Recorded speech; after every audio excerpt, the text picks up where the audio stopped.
నేను ఒక నాయకుడిగా ఉన్నాను, ఒక మంత్రిగా ఉన్నాను. నాకు నియోజకవర్గం డబ్బులు లేకుండా, నిధులు లేకుండా, ఒక 100 పథకాలు పెట్టి ప్రతిదానికి కొబ్బరికాయ కొట్టి పునాదేశిస్తే అది అభివృద్ధి కాదు. ఒక కార్యక్రమం ప్రారంభిస్తే ఆ కార్యక్రమం సకాలంలో పూర్తి చేసి ప్రజలకు అందిస్తే అది అభివృద్ధి. దానివల్ల ప్రజలకు మంచి జరుగుతుంది. నేను ఎలాగా మరి గెలవను, మళ్ళీ ఈ రాష్ట్రంలో నేను రాను, నా పేరుండిపోవాలని మెడికల్ కాలేజ్ కట్టావు, శంకుస్థాపన చేశావు. నేను కూడా చూశాను, పార్వతీపురం ఇన్ఛార్జ్ మంత్రి నేను వెళ్ళి చూశాను. ఈరోజు మా సవితమ్మ వెళ్ళింది, రేపు మా రామానాయుడు వెళ్తాడు.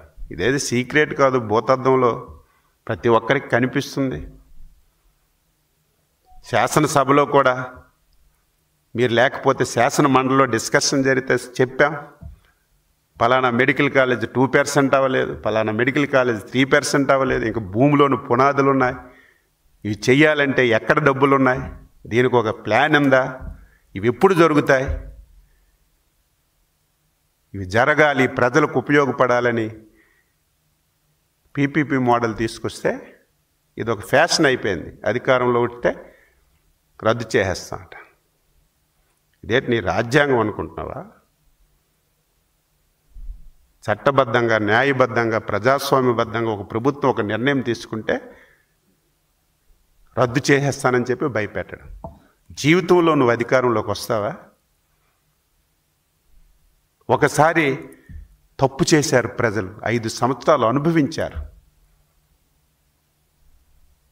మళ్ళీ నీకు అధికారం ఇచ్చే పరిస్థితి రాష్ట్రంలో ఉందా? ఎందుకు? పీపీపీ మోడల్లో 50% సీట్లు కన్వీనర్ కోటాలో ఉంటాయి, అది కూడా తెలీదా? మొత్తం భూములన్నీ అమ్మేస్తున్నారు. ఏ భూమి అమ్మడం లేదు, భూమి ప్రభుత్వం దగ్గరే ఉంటుంది, ప్రభుత్వం దగ్గరే భూమి ఉంటుంది. ఎవరైతే మెడికల్ కాలేజ్ తీసుకుంటారో వాళ్ళు మెడికల్ కాలేజ్ కట్టి రన్ చేస్తారు. 50% సీట్లు కన్వీనర్ కోటాలో ఇస్తారు. ఇది కూడా తెలియకుండా మొత్తం దారాదత్తం చేసేస్తున్నాము, మొత్తం అవినీతి జరిగిపోయింది అని మాట్లాడతాడు. మొన్న వచ్చాడు, నిన్న ప్రెస్ మీట్ పెట్టాడు, ఇష్టం వచ్చినట్టుగా మాట్లాడేశాడు. ఈరోజు తెల్లవారి నేను బెంగళూరు నుంచి వస్తే మళ్ళీ బెంగళూరు ఫ్లైట్కి ఎక్కిపోయాడు. ఇదే రాష్ట్రం అంటే? ఇదే రాష్ట్ర ప్రజల బాధలు తెలుసుకోవడం అంటే? ఇదే ప్రభుత్వం అన్నా ప్రతిపక్షం అన్నా ప్రజల పక్షాన పనిచేయాలి. ఈరోజు నేను వచ్చావు కదా, 2 రోజుల నుంచి ఒక వ్యవహారం దేశమంతా నడుస్తుంది కదా. తెలుగువారు నేపాల్లో అక్కడున్న పరిస్థితులు బట్టి అక్కడ ఇరుక్కున్నారు, ప్రాణాలు గుప్పిట్లో పెట్టుకొని భయాందోళన చెందుతున్నారు. మేము రాగలమా రాగలమా రాగలమని. దీన్ని బాధ్యత కలిగినటువంటి వ్యక్తులుగా,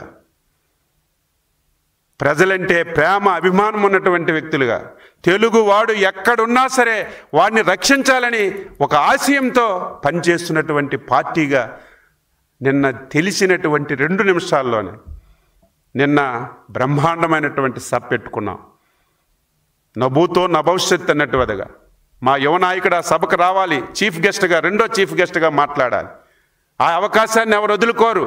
కానీ తెలుగువారు, ఆంధ్ర వాళ్ళు 270 మంది నేపాల్లో చిక్కుకొని ప్రాణాలు గుప్పిట్లో పెట్టుకొని భయాందోళనతో ఉన్నారు.